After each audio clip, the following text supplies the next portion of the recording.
In the world of entertainment, there's a phrase that accurately describes a pervasive issue where the emphasis of a project is placed on visual effects, flashy presentations, and surface-level appeal at the expense of meaningful content, depth, and intellectual value. While a grandiose display certainly has its place in entertainment, an over-reliance on it as a formula can be detrimental to an audience. When a studio's desire to dazzle takes precedence, it can be challenging to develop a genuine emotional connection with the material, leaving the viewer with a sense of emptiness. That phrase is known as spectacle over substance. I can't think of a more appropriate way to describe Disney's latest oversight in the Star Wars universe, the Ahsoka series. But how could this be? This is Ahsoka Tano, one of the most thematically rich and beloved characters in the entire franchise. And with the man who started it all, the supervising director of Clone Wars and the widely proclaimed savior of Star Wars, Dave Filoni, set to helm the new project, it felt like there was no way Ahsoka could possibly miss. And then it did. Really, really badly.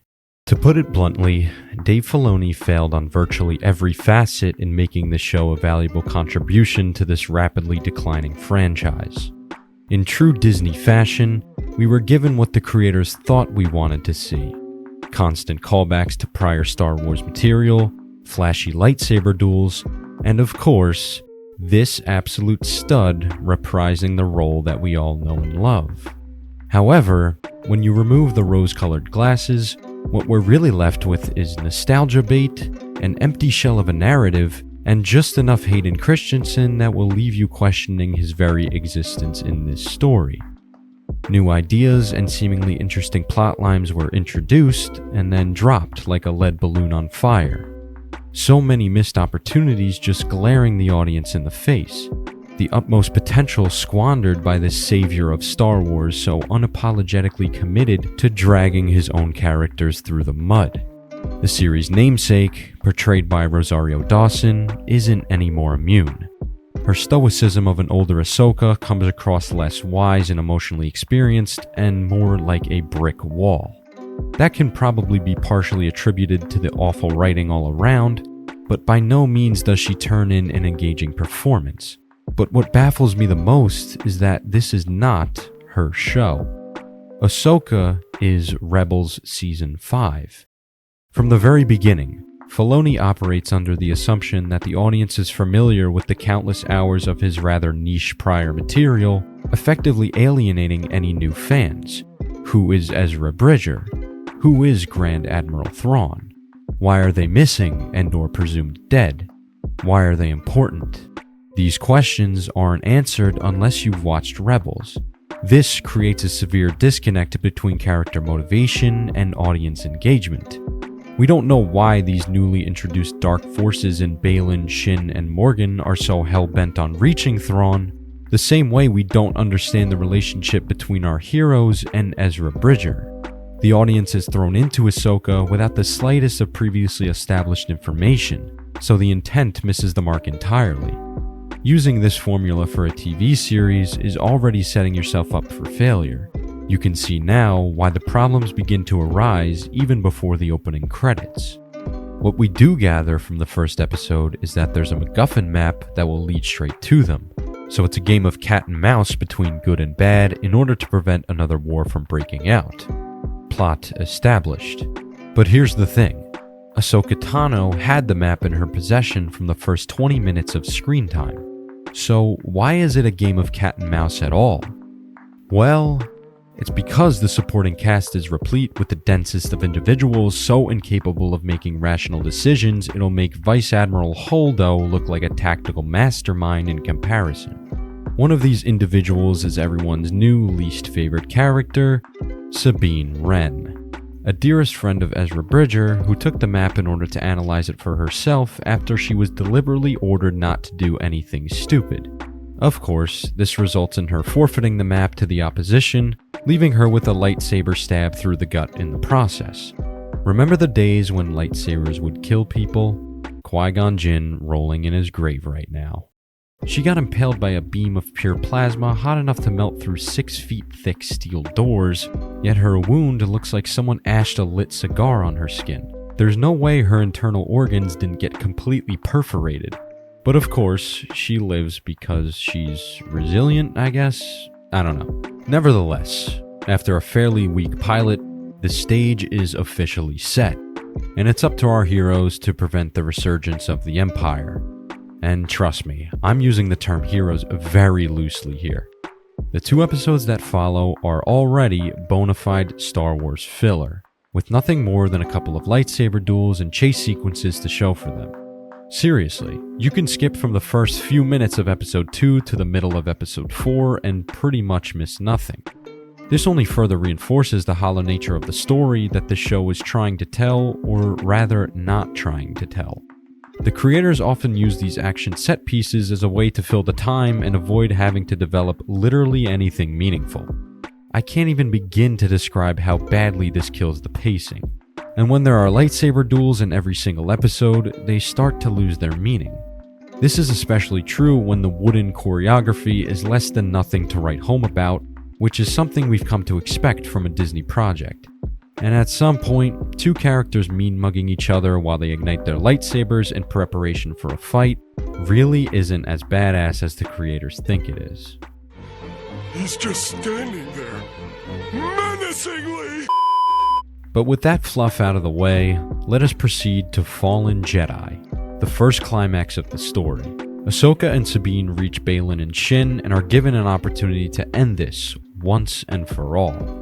From here on out is where I believe the creators completely wrecked the dynamic of Sabine and Ahsoka's relationship, arguably the driving force of the entire plot.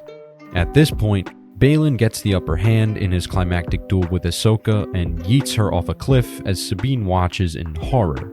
Baylan then compassionately urges Sabine to hand over the map by promising she will be reunited with Ezra, and he does fully intend on keeping his word. After a great deal of confliction, she reluctantly agrees, and in doing so, she ultimately sacrifices the fate of the galaxy for a single person. Disregarding how outlandish and selfish this decision actually is, I wouldn't have had a problem with this whole love is the death of reason trope if Sabine was actually scolded by anyone at all. But the fact of the matter is, she constantly gets away with making the worst choices and essentially sabotaging everybody around her, and no one calls her out on it.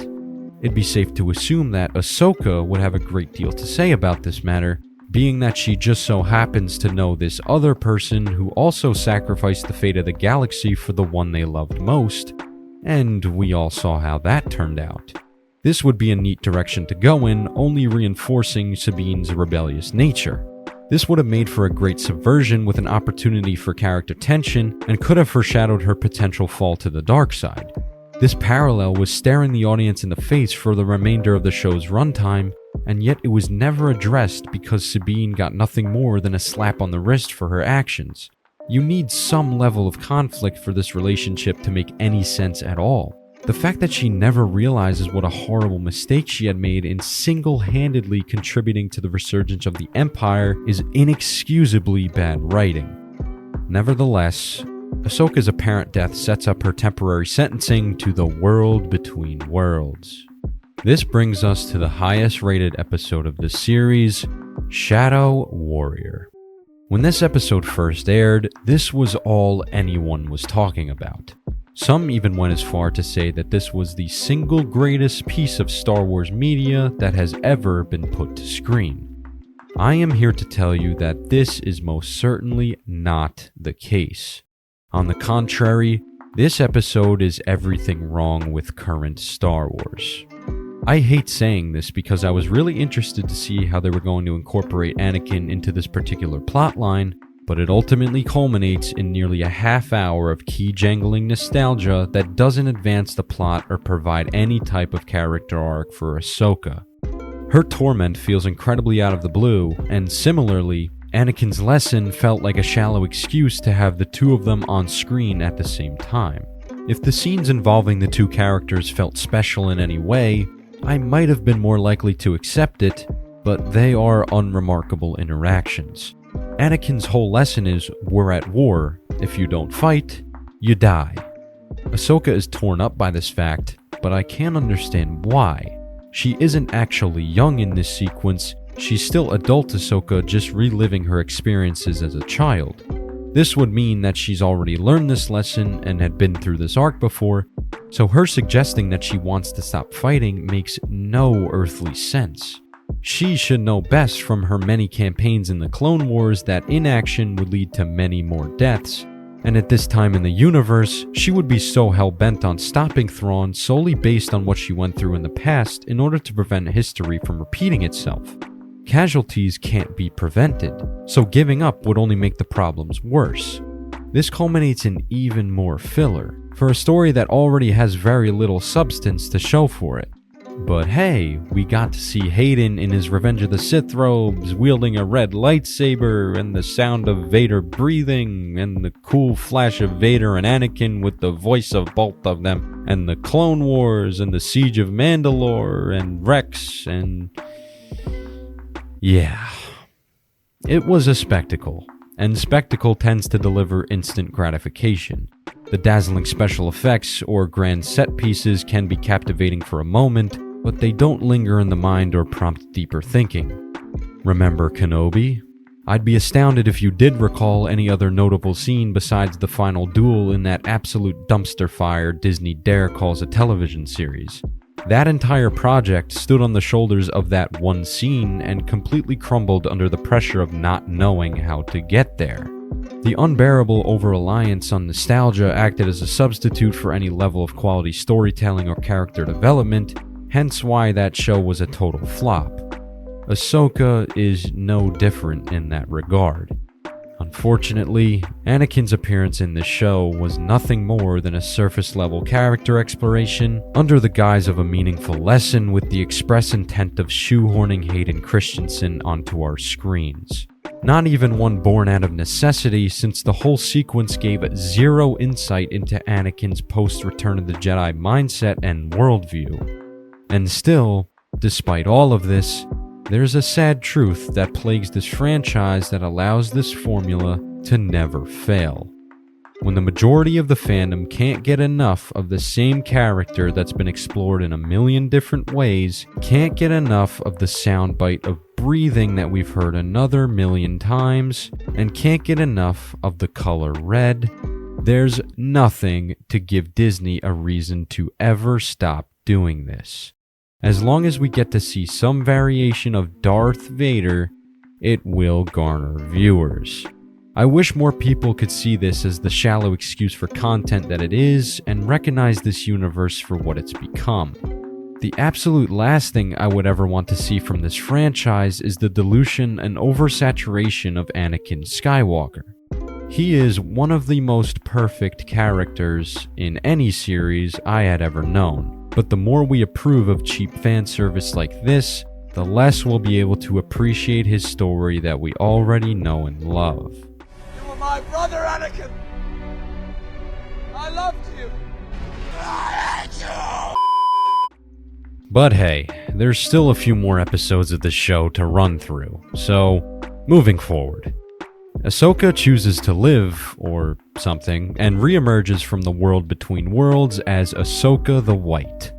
This is just another substitute for having to write an actual character arc, as she doesn't act any different than she did before her encounter with Baylan and her lesson with Anakin. Yet we're supposed to buy into the fact that she's now more experienced and wiser because she changed her clothes.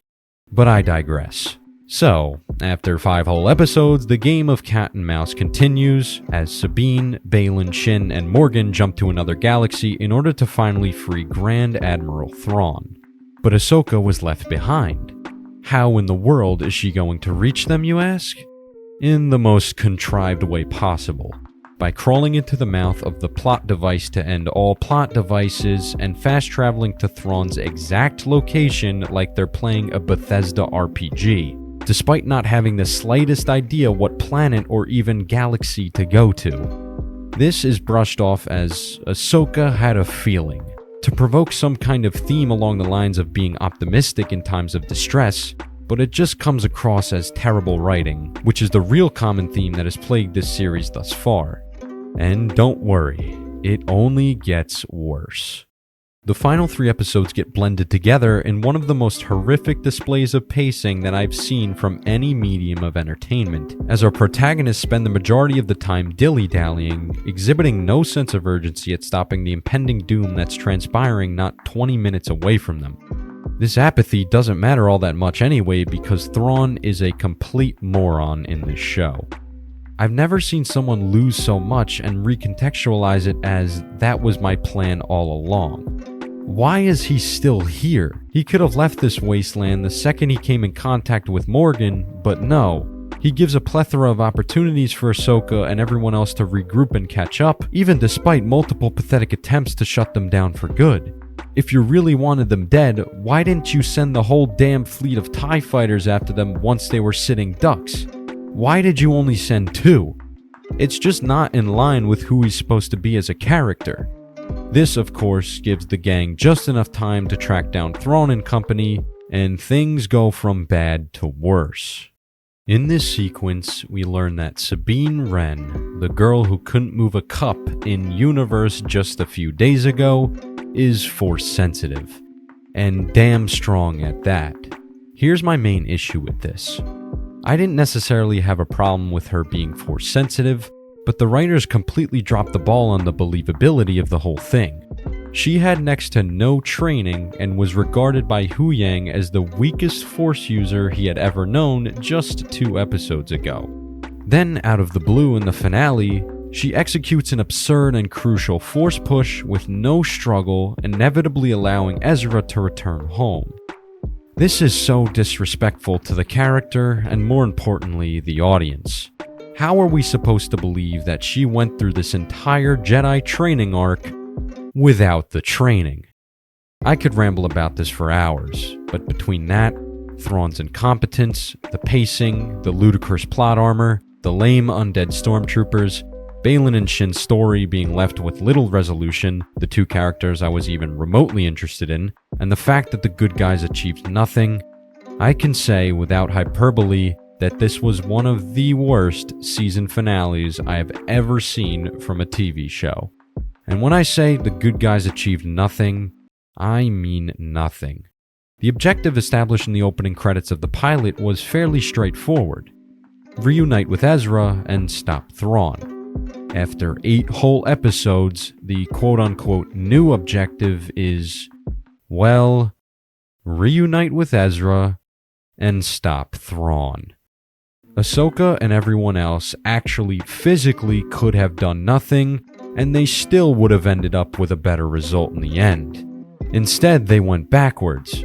Ahsoka and Sabine are stranded in some place far, far away, while Thrawn is now at large, posing a threat to millions, if not billions of people across the universe as impending doom approaches. The only difference is Ezra got to go back home, and that's seen as a massive win for some reason. One person being saved doesn't make up for the fact that the entire universe is in jeopardy at this point, but it's as if none of the characters even care at this point. Everyone is smiling.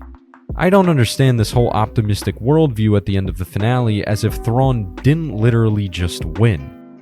No one sees this disaster they've created in light of a million awful decisions that were made all around. This extends to General Hera Syndulla, who deserves nothing more than a quick mention for her stupidity. Much like Sabine, she went through the entire show without facing any repercussions for her actions. She quite literally disobeyed every direct order she was given from the New Republic, getting 2 pilots killed and flying her own son into an active war zone, and no one bats an eye. No one except this guy, the only sane person on the council who gives a pretty reasonable explanation as to why Hera should be dishonorably discharged and probably arrested. But of course, the only reasonable person in this disgustingly written story is immediately shut down by a C-3PO cameo and a Leia Organa name drop. Even when we know for a fact that Leia would never approve of what Hera has done, but who cares, we heard the name Leia, the keys get jangled once again. And to cap everything off, we're treated with a shot of Force Ghost Anakin, looking all handsome and looking content with the display of events that have unfolded in front of him. Cut to black. That was Ahsoka.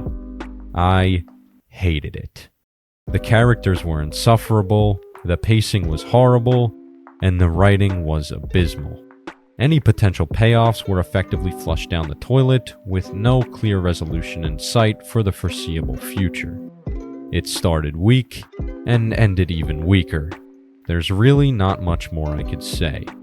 Well, there is, but I'd rather not, in order to keep this video below an hour in length. And as the dust settled on this disaster of a show, it became evidently clear that this was nothing more than a cash grab filler in order to bridge the gap between Rebels and the inevitable Mandoverse movie. The more things change, the more they stay the same. After all, this is Disney Star Wars.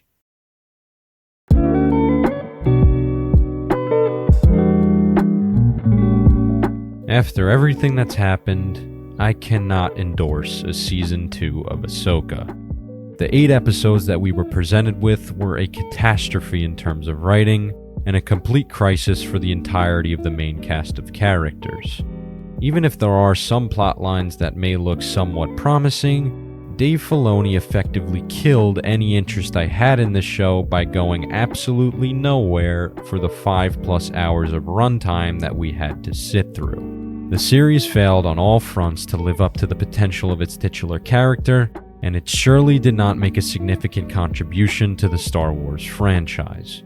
For these reasons, I struggle to rate the Ahsoka series anything higher than a 3.5 out of 10. I can't for the life of me figure out how a show with so much potential and so much build-up can be botched to this degree. There's plenty more to be said, as evidenced by the hundreds of longer, more in-depth breakdowns of the show that are also available on YouTube, but I just wanted to get my main gripes across as to why Ahsoka was an utter disaster.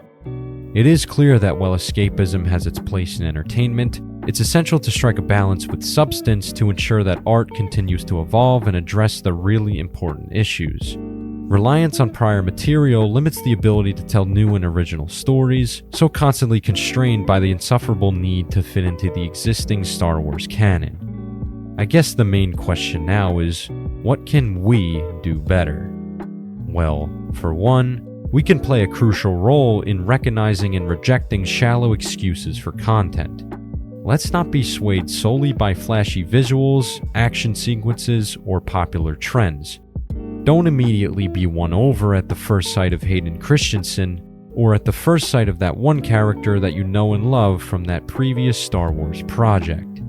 Instead, look for content that offers real substance, that explores complex themes, develops well-rounded characters, and weaves compelling narratives. It's important to be mindful of your media consumption habits. Don't treat it as a passive pastime, engage with it actively, and reflect on the messages it conveys and the emotions it evokes. And above all else, don't fall victim to the ever so intoxicative fan service. You're smarter than that, and you know it too. So please, for God's sake, do not let Disney tell you otherwise.